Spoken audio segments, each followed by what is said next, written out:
Bumabantad na mga balitang certified Big Expose! Ang una at eksklusibong silip sa pinakabagong proyekto ni Casey Concepcion, ang ebidensya. Ang eksklusibong behind-the-scenes footage ng The Buzz ng unang episode ng month-long drama special na gagawin ni Casey sa ABS-CBN. Sa tuluyang pagsabak ni Casey Concepcion sa mundo ng showbiz, marami ang nag-aabang sa bawat proyektong kanyang gagawin. Ang kanyang bawat paglabas, siyak na minamarkahan ng buong sambayanan. Isang dalagang lumaki sa harap ng buong bayan. Isa si Casey sa pinaka-iniidolo ng lahat ngayon dahil isinilang mang mala prinsesa ang buhay, nananatiling nasa puso ni Casey ang damdamin at kapakanan ng kapwa. At sa edad na 22, pinatunayan ni Casey na karapat-dapat siya sa paghangang ibinibigay sa kanya. Bilang Ambassador for United Nations World Food Program at founder ng Artists Fair Pilipinas, buong pusong ibinabahagi ni Casey ang kanyang buhay sa bawat Pilipino at kapamilyang nangangailangan ng tulong at ng isang kaibigan. Kaya naman, sa kanyang nalalapit na kaarawan, isang panibagong proyekto ang gagawin ni Casey para ipagpatuloy ang pagpapasaya at pagbibigay inspirasyon sa bawat Pilipino. Ang month-long drama special niyang I Am Casey. Generally, meron kaming hiningi from ABS kung pwede mag-birthday offering because yun nga, parang sayang naman kung wala kaming offering sa audience, sa mga tao dun sa April kasi birthday ko April 7. So, ang ginawa ng ABS, binigyan kami ng 4 na iba-ibang genre for a Saturday drama. So, each weekend for 4 weeks, starting March 29, may isang drama or comedy or fantasy na magaganap. At sa unang taping day niya para sa nasabing special, eksklusibong pinasilip ni Casey ang The Buzz. Title niya, Binibini. Isa siyang babaeng, ano ba yun, direct parang palengkera na laging sumasali sa beauty contest, mga beauty pageant, yan. And yung nanay niya, may mga surprises na dadating sa buhay nila na hindi nila ina-expect. And dun mangyayari yung drama naman dun sa comedy. Makakasama ni Casey sa episode na ito ang comedy concert queen na si Ai de las Alas at ang batikang direktor na si Wen de Ramas. Natutuwa nga ako kasi kasama namin dito si Miss Ai de las Alas, who is my super idol kasi sobrang favorite ko yung movies niya, especially with Direk Wen. So, just to meet Direk Wen, saka si Miss Ai at makatrabaho at maging nanay ko pa, sobrang enjoy. So, first time ko rin mag-comedy kasi sa buong buhay ko. Ako, bagay na bagay sa kanila kasi hindi nyo agad pagtatakhan, mag-ina sila. Maraming makaka-relate na yung dahil maganda, yung lahat na lang ng contest, isasali mo yung anak mo, pag-aartista, gano'n. Nanay niya ako, tapos tindera ako sa palengke. And ang mahilig kami sumali sa beauty contest. Ako talaga, before nung nalaman ko na si Casey to, excited ako kasi gusto ko yung bata niyan eh. Napakabait, napakagandang bata.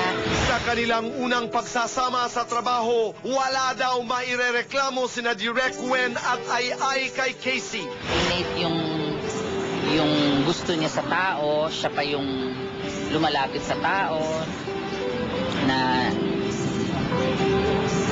nakakapanibago, nakakagulat para sa isang katulad ni Casey ang maging malapit sa masa. Ang tawagan namin Fave kasi favorite namin ng isa't isa. Si Fave kasi sweet na bata eh. So, happy kami. And ito yung first niya na comedy. Excited siya na parang kinakabahan siya. Sabi niya lang, you're my inspiration, Fave. Dito sa I Am Casey, iba't ibang mukha ni Casey at ng buhay Pinoy ang makikita ng buong sambayanan. Sa comedy si Miss Ai, meron ding fantasy. Since pambata yun, si Makisig yung kasama namin. Hindi ko pa nami-meet. And may isang musical na ang kasama po namin si Bong Navarro. So, exciting talaga. Light romance. Hindi pa po confirmed yun. At saka naghahanap pa po yata ng cast. for that.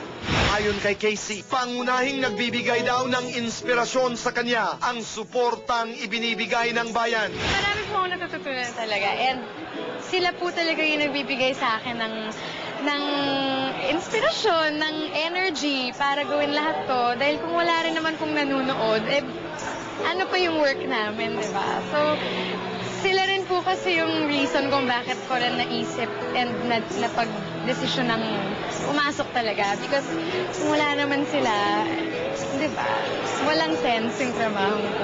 Maliban sa pag-arte, magiging busy rin daw si Casey ngayon sa pagtupad sa kanyang papel bilang ambassador ng UN World Feed Program. Meron kaming feeding program na gagawin sa Berlani Foundation sa Makati. And then, meron pa kaming other Mindanao trips din. Basta, lagi po kaming nasa Mindanao talaga this year. Sa interview ding ito, sinagot ni Casey ang ilang kontrobersiyang kinasasangkutan niya. Isa na dito ang pinag-uusapang pagpapasexy niya sa isang billboard. Controversial? Basta inisip ko na lang, okay, I'm in my 20s, kung hindi ko pa gawin yung bikini shoot ngayon, kailan pa? At saka never ko inisip talaga na magagawa ko yung shoot na gano'n. Anyway, nasa beach naman kami, and you know, every woman naman should be proud of their bodies. I'm very happy na nagawa ko na yun. Casey Concepcion at ang pagsabak niya sa panibagong pagsubok. Certified Big Expose!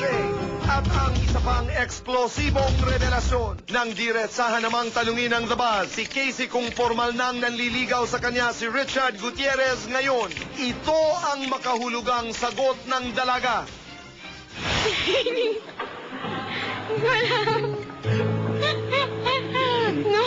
No comment talaga. Basta kung ano na lang po yung sinabi niya dun sa ibang shows, yun na lang po yun. Kasi pareho po kaming busy talaga. And although sobrang bait po niya talaga, and hindi po talaga siya papayag na malimutan siya. Yun na lang yung masasabi ko. Talagang kung ikaw yung babaeng yun, hindi mo talaga makakalimutan. Sinisiguro niya yun. Kahit wala siya dito. I am Casey. Aabangan natin yan, mga kaibigan. Ako, nais kong sabihin na mag-fan. I love Casey Concepcion. Napaka-humble. Gusto matalino, Ako may maganda. sasabihin ako. Go ahead. We're listening. Si Richard panay padala ng flowers kay Casey. Totoo yan. Talaga? Kahit nasa Amerika siya. Pinadadalhan pa As in what? Araw-araw? Hindi ko alam. Naliligaw na Pero yun nga. si Casey. Naliligaw na, no? Alam niyo po ako, nanliligaw na. Flowers, chocolate. Wow. Ano pa yun? Ano pa ibig sabihin Alam niyo po nun? mga kaibigan, ako hindi ko makakalimutan, during the fashion show Puy, nung naroon tayo, that was the last time I saw Casey Concepcion, iba ho talaga ang dating. She looked for me because she wanted a photo with me dahil matagal na kaming hindi nagkikita because, you know, I saw the girl, katulad ko, Cristinelli. So lumabas kami, nagpakuha kami ng litrato, iba talaga ang ganda, iba ang dating, iba ang ugali, iba ang pakikitungo at At pakikisama. boy, sa kabila ng lahat na yan, nakita mo naman kung parang namumupo, I know. napaka-humble, di Opo, ba? o sabi ng aming boy na matagal na sa amin, Uh-huh. nako, napakabait ni Casey. Bakit Lagi ako alam ng pinupo. boy?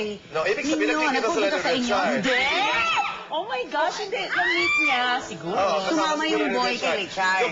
Maybe. Alam mo, Kailangan linawin natin ito. correct. Alam niyo po mga kaibigan, tama yung sinasabi ni Casey na yung pagbibikini halimbawa, you have to do it once in your life. Minsan sa iyo. Kasi hindi mo na Napakaganda ng katawan niya. That's true. At ang mukha, ano? Hindi, yung sa labas at loob ng kanyang pagkatao, napakabuti. Kaya siya mas gumaganda sa paningin That's true. natin. Casey, mabuhay ka.